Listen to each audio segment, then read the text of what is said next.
Hi guys! Hi everyone! Good afternoon! This is Manay Gina and welcome back sa aking YouTube channel.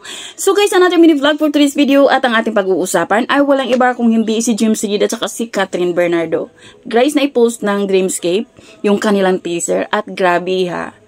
Wow! Grabe naman talaga itong si James at saka si Catherine. 2 hours pa lang, 1.5 million views within 2 hours. So, oh my God! So, grabe talaga ang lakas, no?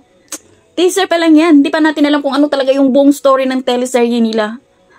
Uy, parang photoshoot pa lang yung teaser na yun. 2 hours pa lang, 1.5M na ang views. Diba? O inaabangan talaga.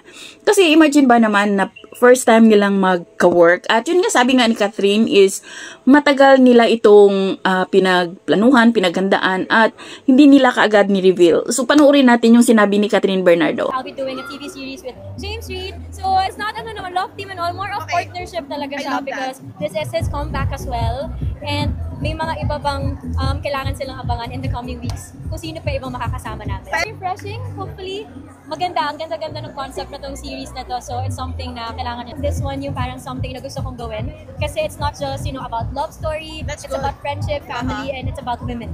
So, and our look test, parang, grabe, who would have thought, diba, na after ilang years, we're both from different love teams. Yeah. Tapos now we're comeback niya rin. Tapos, wala, posible na talaga ngayon. So it's just exciting and it excites us even more na ang dami ng possibilities ngayon, whether from a different network or different love team before, walang imposible. Na-reveal na at grabe naman talaga. Within 2 hours, 1.5M na. Teaser pa lang. So how much more pa kaya yan pag open na, pag napanood na natin. So abangan na lang natin guys. Thank you for watching. Bye. God bless everyone.